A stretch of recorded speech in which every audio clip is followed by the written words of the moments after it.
बिस्मिल्लाहिर्रहमानिर्रहीम, अस्सलाम वालेकुम। मैं असदुल्ला खान हूँ। सुप्रीम कोर्ट के बाहर शाहराह दस्तूर पे मैं मौजूद हूँ। मेरे बाएं जानिब सुप्रीम कोर्ट की बिल्डिंग है, जहाँ पर अब से कुछ देर पहले एक 20 मिनट की मुख्तसर समाअत हुई है। और मेरे पीछे पीडीएम का जो एक धरना है उसका स्टेज लगा हुआ है।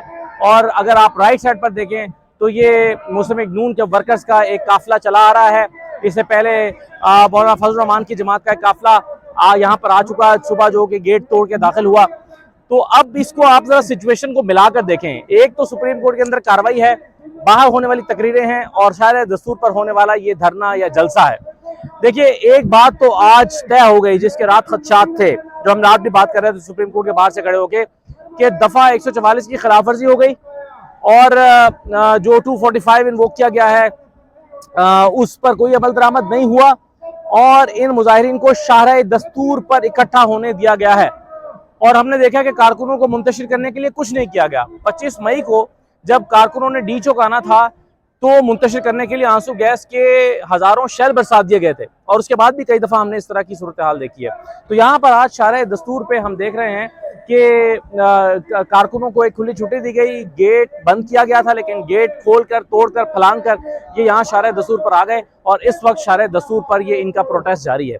और जो तकरीरें हो रही हैं इसका लुब्बे लुबाब ये है, इसका खुलासा ये है कि हम मुल्क को यहूदियों के हवाले नहीं करेंगे और जो यहूदी एजेंट हैं उनके हवाले मुल्क नहीं करेंगे। और इसके साथ साथ चीफ जस्टिस के खिलाफ भी तकरीर हो रही है। चीफ जस्टिस साहब ने आज जो उनकी अदालत में समाअत हुई है उसको आप दो हिस्सों में तकसीम कर सकते हैं। मैं थोड़ा सा एनालिसिस की तरफ आता हूँ। देखें, उसको आप दो तरह से एनालाइज कर सकते हैं इनफैक्ट, क्योंकि चीफ जस्टिस ऑफ पाकिस्तान ने आज की समाअत को जो 7 दिन के लिए मुलतवी किया है, 23 तारीख दे दी है।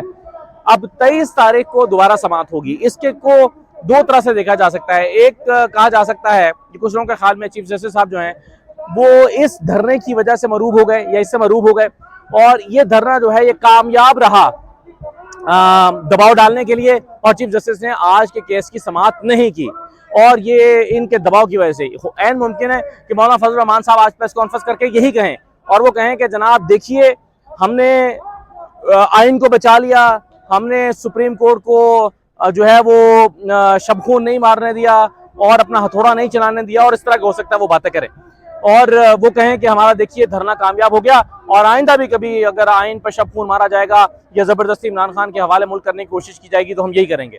ये है मुतवक्किर रद्द-ए-अमल। और कहा जाएगा कि देखें जी, चीफ जस्टिस तो लेट गए, सुप्रीम कोर्ट लेट गई और सुप्रीम कोर्ट जो है वो डर गई और उसने 15 मई गुजर गया, 14 मई गुजर गया, इलेक्शन नहीं हुए तो इन्हें अदालत का नोटिस जारी करना था तो इन्हें अदालत का नोटिस जारी नहीं किया तो देखिए हमने सुप्रीम कोर्ट को लिटा लिया।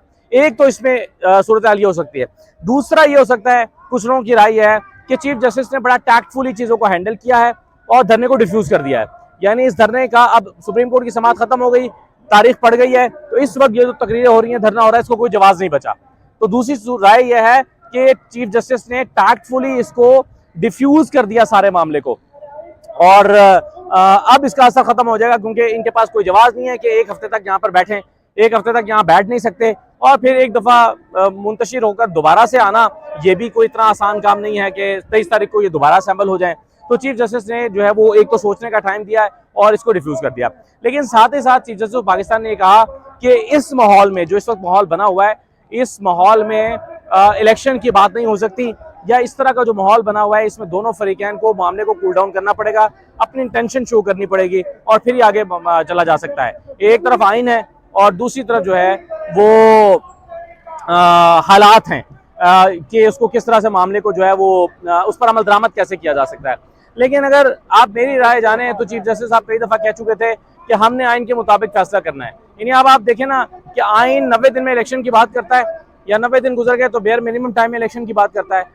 अब अगर धरना हो रहा है या कारकुनान आ गए हैं या यहाँ पर जलसा हो रहा है तो इसका क्या मतलब है कि आइन की 90 दिन वाली जो शर्त है 224 वाली, क्या वो साकित हो जाएगी?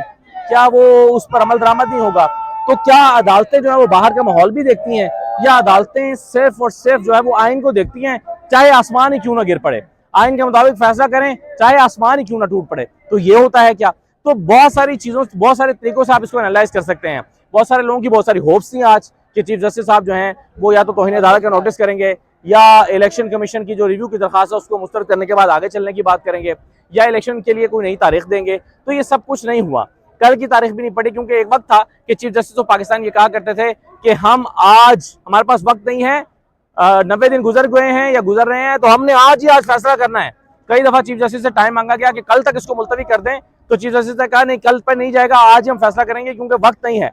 और आज चीफ जस्टिस ने 7 दिन का टाइम दे दिया। अब आप देखिए अंसारुल इस्लाम जो है वो उनके कारकुनानों के मजीद जो जत्थे या गिरोह या काफिले शारा दस्तूर पहुंच रहे हैं, और ये जो है वो आप देख रहे हैं कि इनके हाथों में डंडे हैं, छड़ियाँ इन्होंने पकड़ रखी हैं, और ये इनके जो है वो इनके का हिस्सा है। क्योंकि हम ये देखते रहे हैं कि डंडों और छड़ियों पर बड़ी तनकीद होती रही है, और माजी में कहा जाता रहा है कि जी ये पुरअमन धरने के लिए डंडों की क्या ज़रूरत है, अगर आपने पुरअमन धरना देना है, पुरअमन एहतजाज करना है, तो इसकी क्या ज़रूरत है। और हम देख रहे हैं शारा दस्तूर पर दफ़ा 144 की खिलाफ वर्जी हो रही है, यहाँ पेट्रोलिंग हो रही है, पुलिस फिर रही है अपनी जिम्मेदारियाँ सर अंजाम देने के लिए, लेकिन किसी ने भी मुजाहिरीन को रोका नहीं है, मुंतशिर नहीं किया, आंसू गैस की शेलिंग नहीं की। और जाहिर है शायद कानून नाफिज करने वाले इदारों का यह ख्याल होगा कि इससे माहौल ख़राब होगा, हालात ख़राब होंगे, लेकिन इसके साथ साथ एक और जो है वो शायद एक वो ज़रूर हो गया है कि एक दूसरी जमातों को भी एक मौका मिल जाएगा कि वो भी अगर शारा दस्तूर पे आना चाहें तो उन्हें भी आने दिया जाएगा। यानी अगर पाकिस्तान तहरीक इंसाफ के कारकुन भी यहाँ पर आकर अपना एहतजाज करना चाहें शारा दस्तूर पे, तो क्या फिर उनको भी आने दिया जाएगा। अभी पीपल्स पार्टी के रहनुमा जो हैं वो मुर्तज़ा साहब, वो यहाँ पर अपने काफिले को लेकर जो है वो गए हैं, और इस वक्त जो है वो स्टेज से तकरीर हो रही है, पीपल्स पार्टी के रहनुमा भी कर रहे हैं, नून लीग के भी कर रहे हैं, वकला भी कर रहे हैं। तो ये सारा कुछ यहाँ पर हो रहा है। लेकिन क्या सुप्रीम कोर्ट ऑफ पाकिस्तान जो है वो इसमें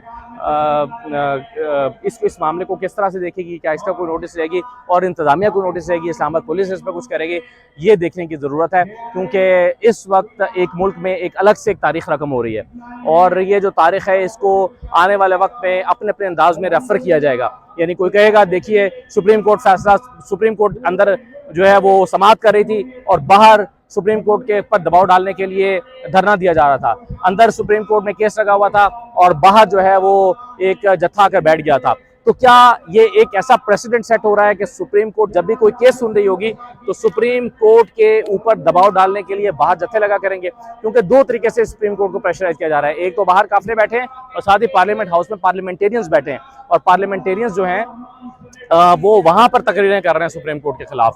तो ऐसे में चीफ जस्टिस साहब का 7 दिन के लिए डिले करना बज़ाहिर ये लगता है कि उन्होंने दबाव कबूल कर लिया है, लेकिन हो सकता है कि उन्होंने टैक्टफुली इस प्रेशर को डिफ्यूज़ किया है और दोबारा वो आइन की और कानून की बात करें। तो कुछ लोगों की होप्स भी हैं, कुछ लोग जो हैं वो अपने तौर पर यह तबसरा भी करेंगे कि वो मायूस हैं। लेकिन एक बात ज़रूर है कि हालात इस वक्त मुल्क के जो हैं वो बड़े क्रिटिकल हैं।